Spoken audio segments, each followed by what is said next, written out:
दिन रात मैं यहाँ जिस सुकून से सोई हूँ, इस सुकून मुझे पहले कभी मिला ही नहीं। तो यहीं रह लो, मत जाओ। तुम जिस तरह भी हो मुझे कबूल हो। मैं तुम्हारे माजी के बारे में कोई सवाल नहीं करूंगा, कोई सवाल नहीं करूंगा। मेरा तुमसे वादा है।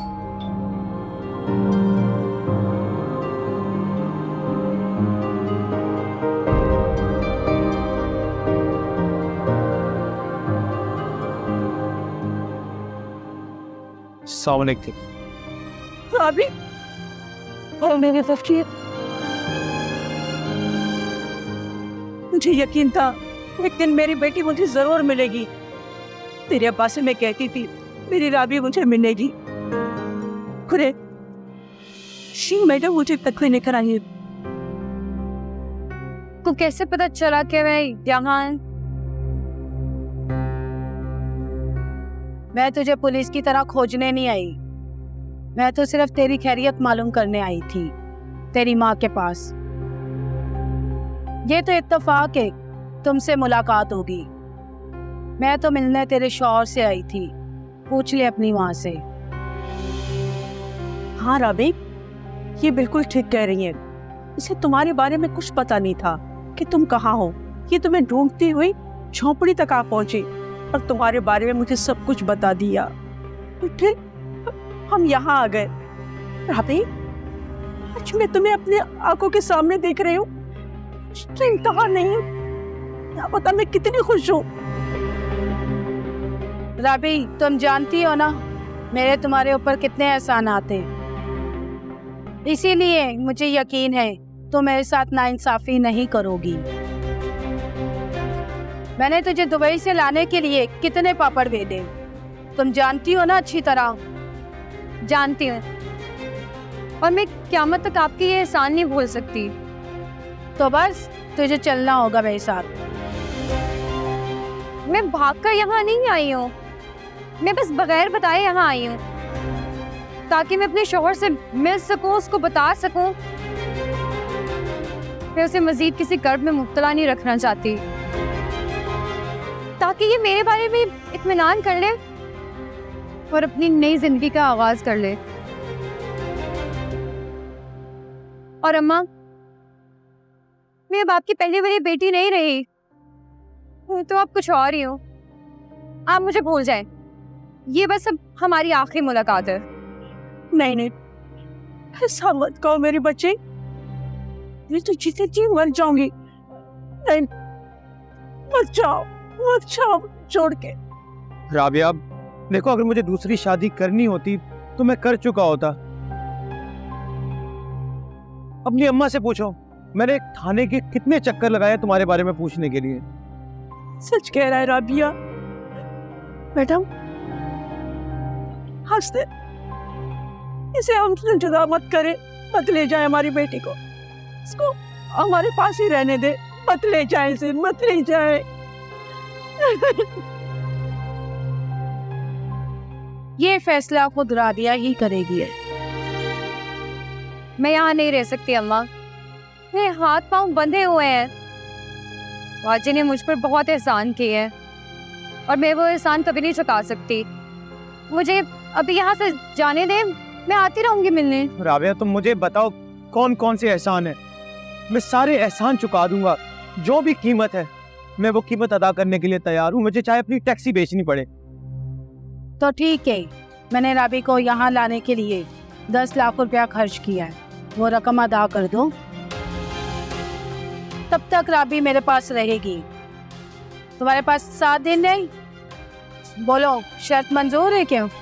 हाँ, मुझे मंजूर है। मैं 7 दिनों से पहले ये रकम आपको पहुंचा दूंगा, पर मेरी भी एक शर्त है। हाँ तो बोलो। इन 7 दिनों में राबिया से आप कोई गलत काम नहीं करवाएंगी। मंजूर है उधर।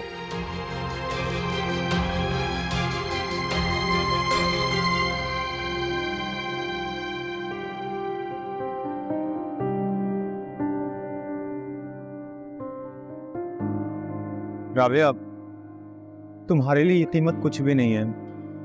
तुम बेफिक्र हो, मैं तुम्हें हर हाल में वापस लेकर आऊंगा।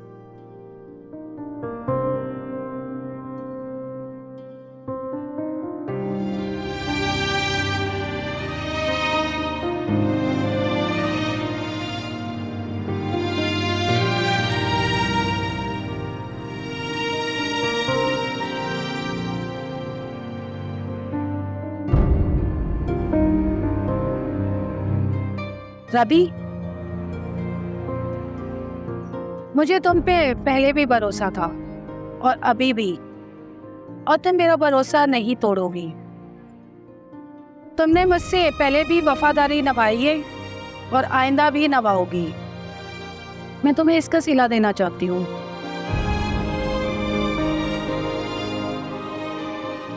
सुनो, क्या तू?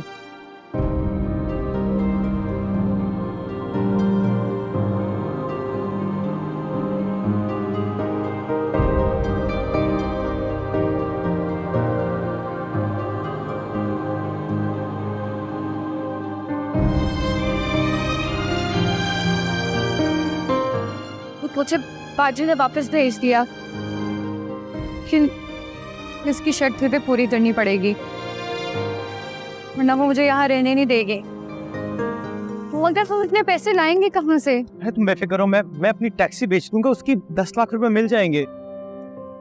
और उसके बाद? देखो, मुझे गाड़ियां भी ठीक करनी आती हैं, मैं पहले मैकेनिक रह चुका हूँ, मैं किसी वर्कशॉप में काम कर लूंगा, कहीं ना कहीं काम करके गुजारा कर लेंगे। लेकिन तुम इस घर को आबाद करो। मैं अब आ गई हूँ ना, हाँ, अपनी पुरानी जिंदगी फिर से आबाद करेंगे।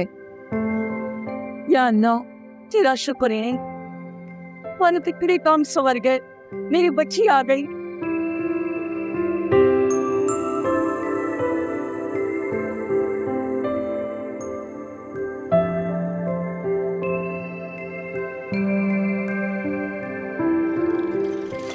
शीला बाजी, गलत कर रही हैं आप उस पर भरोसा करके।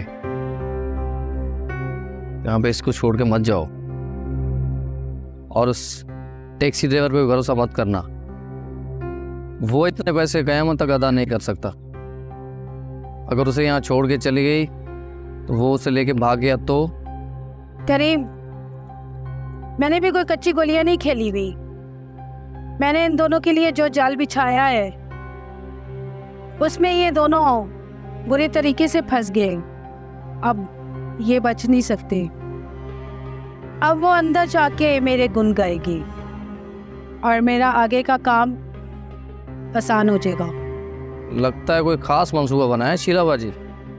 करीम, ऐसा मंसूबा बनाया है, सांप भी मरेगा और लाठी भी नहीं टूटेगी। अब तुम्हें अपने दोस्तों के साथ एक काम करना है। हुक्म करो बाजी। 7 दिन पूरे होने से पहले इस टैक्सी ड्राइवर का एक्सीडेंट करवाना है। याद रहे कि एक्सीडेंट ऐसा हो कि गाड़ी पूरी तबाह हो जाए, ड्राइवर भी जिंदा ना रहे और उसकी हड्डी पसली भी सलामत ना रहे। उसके इलाज के लिए जो खर्चा होगा ये लोग कहाँ से करेंगे? समझ रहे हो ना? समझ तो रहा हूँ बाजी, क्या दिमाग लड़ाया आपने, दाद की मुस्तहक हैं आप। टैक्सी ड्राइवर के इलाज के लिए राबी को पैसों की जरूरत पड़ेगी, अगर वो बच गया तो? तुम फिक्र मत करो, जिंदा वो भी नहीं रहेगा।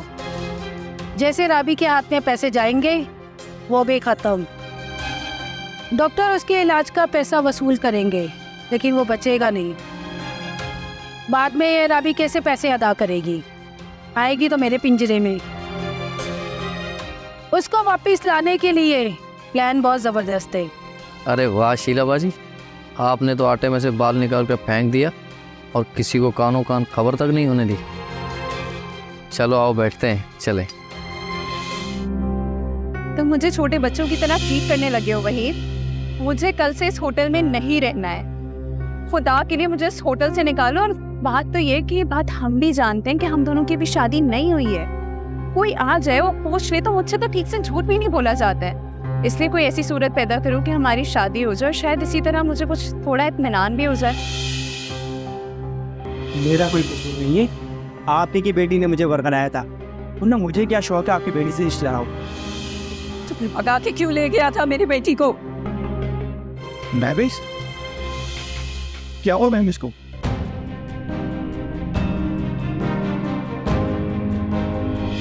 महविश, मैं तो नहीं भरा, मैं बस फटा तो मैंने महवेश,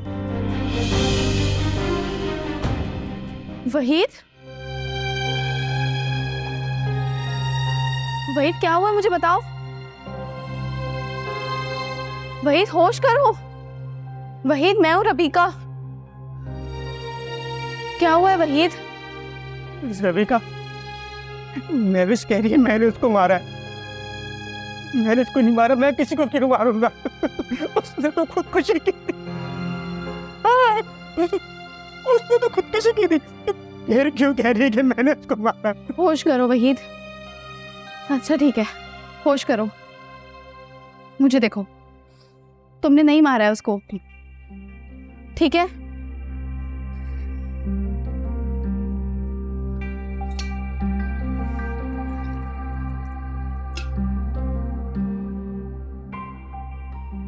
पानी पियो तुम।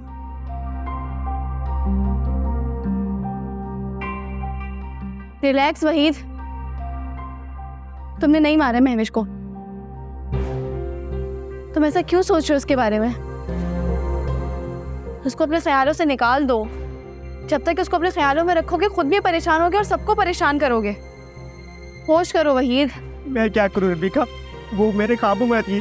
कहती है तुमने मुझे मारा। वहीद मैं क्या करूं, मैंने नहीं मारा यार। मैंने नहीं मारा, मैंने नहीं मारा उसे। मैंने नहीं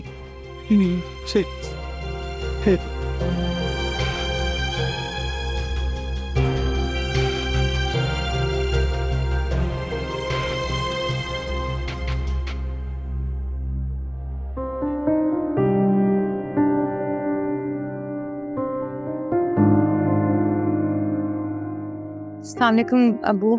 वालेकुम सलाम। जीते रहो बेटी। भाई आज से तुम मेरी बेटी हो, मैं तुम्हें बहू तो कहूंगा नहीं। अबू आपका जो दिल कहे आप मुझे बुला सकते हैं। देखो ना, ये अब ये घर घर लग रहा है, तुमने तो इसका आती नक्शा बदल दिया।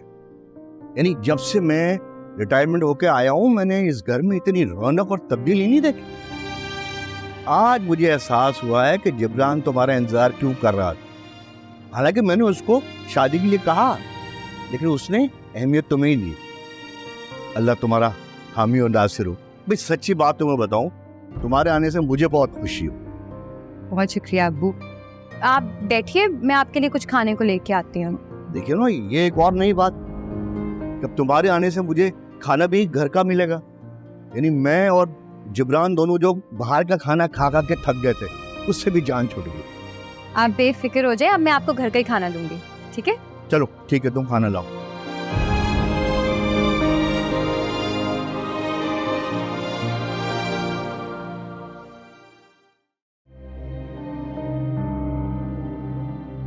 मेरे दिल में हर वक्त एक अनदेखा खौफ बसा रहता था।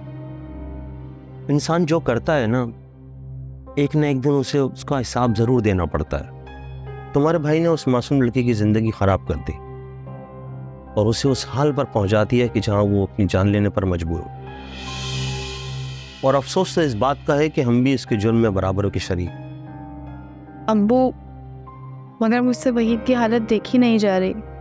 महविश भी तो किसी की बेटी थी, तो सोचो जो उस वक्त उस पर बीत रही थी उसके माँ बाप कैसे बर्दाश्त कर रहे थे।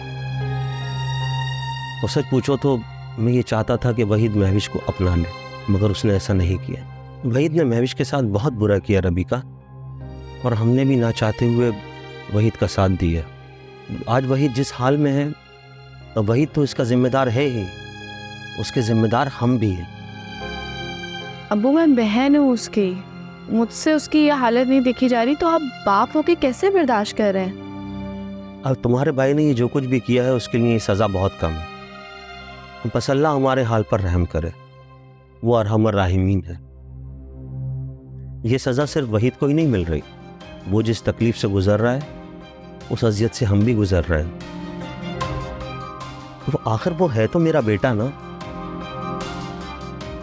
मुझसे पूछो मुझ पर क्या बीत रही है। हम तो मजबूर थे ना अब्बू। मैंने भी वहीद से बात की थी कि वो महविश की इज्जत खराब कर चुका है, अगर वो चाहे तो उसको अपना सकता है, लेकिन वो राज़ी नहीं था। जिसके साथ उसने बुरा किया वो तो आज इस दुनिया में नहीं है ना बेटा, और माफी का तो सवाल ही पैदा नहीं होता। अब बस तुम दुआ करो कि तुम्हारे भाई की मौत आसान हो जाए।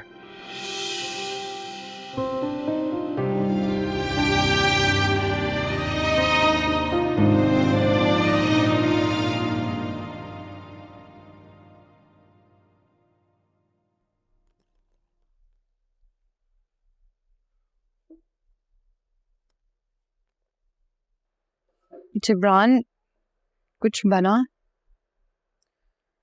हाँ, मैंने 2-3 जगह गाड़ी दिखाई थी। एक जानने वाले सेठ थे, उनको मैंने जितनी रकम बोली वो उतने में मान गए, लेकिन फिर कहने लगे कि आजकल ईमानदार ड्राइवर मिलना मुश्किल है। फिर कहने लगे कि मैं उन्हीं की ट्रक से चलाना शुरू कर दूँ। वो बात तो ठीक है, लेकिन तनख्वाह बहुत कम नहीं होगी? तनख्वाह की बात नहीं हुई, मैं कमीशन पे काम करूँगा उनके साथ। तो फिर क्या सोचा? अभी तो मैंने कुछ फाइनल नहीं किया। मैंने सोचा कि मैं पहले तुमसे बात कर लूँ।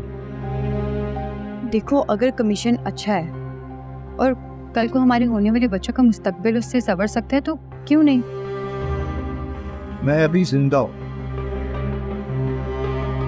मुझे खुद से अलग कैसे कर लिया तुम दोनों? पोतियों पोतियों की जिम्मेदारी मैं अपने सर लेता हूँ। मेरी पेंशन उनके लिए काफी है, उनकी फिक्र निकाल दो तुम दिल से। बस यही बात मैं तुम्हें बताना चाहता। अब्बू बैठिए ना, आप खाना खाइए, मैं आपके लिए भी प्लेट लगा देती हूँ। बैठिए।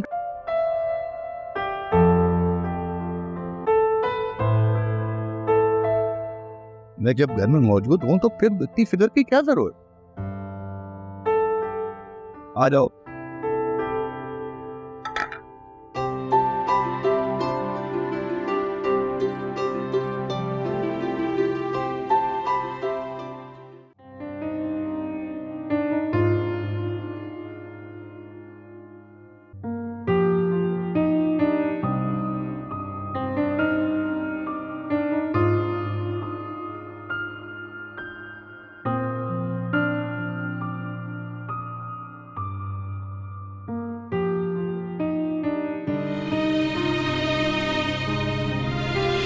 भाई इतने अरसे के बाद तुम सब लोगों के साथ आज खाना खाया, मजा आया, जैसे जिंदगी मुकम्मल हो गई। यानी इतने अरसे में ये सुख मेरे नसीब में ही नहीं था।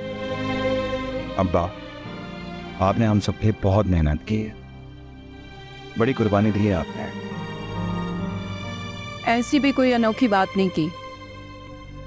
लोग अपनी औलाद के लिए क्या कुछ नहीं करते। अरे 7 समंदर पार चले जाते हैं। ये तो यहीं पाकिस्तान में ही थे।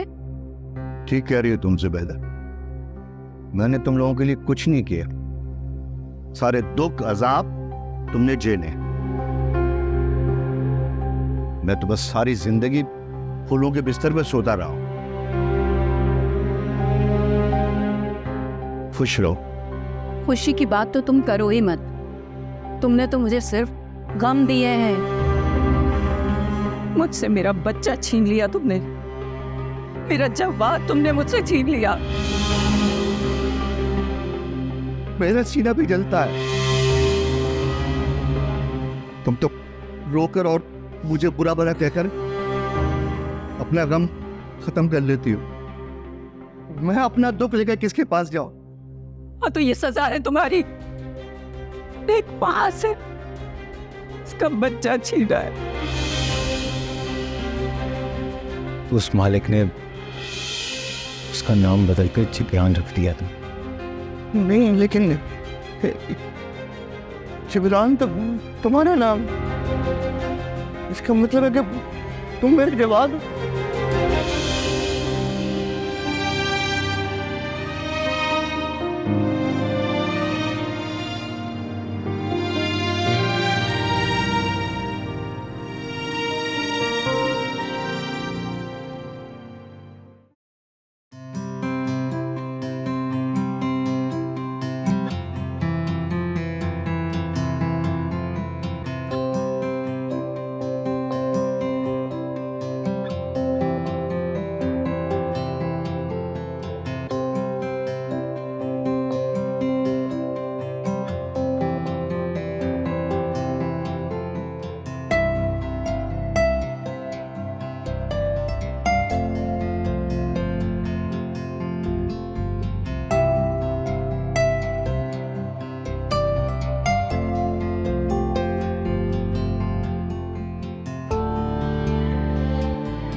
तुम्हारे साथ गुजरे हुए हर वक्त को मैंने बहुत याद किया है जबरान। आज इतने दिन बाद तुम्हारे साथ यूं बाहर आके मुझे बहुत अच्छा लग रहा है। ऐसे लग रहा है जैसे दुनिया की हर खुशी मिल गई हो मुझे। मुझे भी तुम्हारी बहुत याद आती, पल पल तड़पाऊं मैं तुम्हारे लिए। यकीन करो मैं अल्फाजों में बयान नहीं कर सकता कि तुम्हें दोबारा पाकर मुझे कितनी खुशी हो रही। मुझे फिर से अपनाने के लिए बहुत शुक्रिया जबरान। राबिया, धड़कन कभी दिल से जुदा हुई है? जिंदगी में अगर जिस्म का कोई हिस्सा काम करना छोड़ दे तो उसे काट कर तो नहीं फेंक सकते। दायरा वो वजूद का हिस्सा है और इसी तरह ही तुम मेरे वजूद का हिस्सा हो।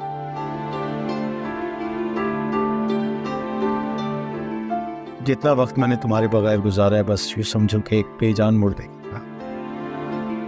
अच्छा चलो एक काम करते हैं। तुम्हें याद है तुम मुझे एक जगह गोलगप्पे खिलाने लेके जाया करते थे? चलो वहाँ चलते हैं, मुझे भूख भी बहुत लगी है। आपका हुक्म सरा कुबर।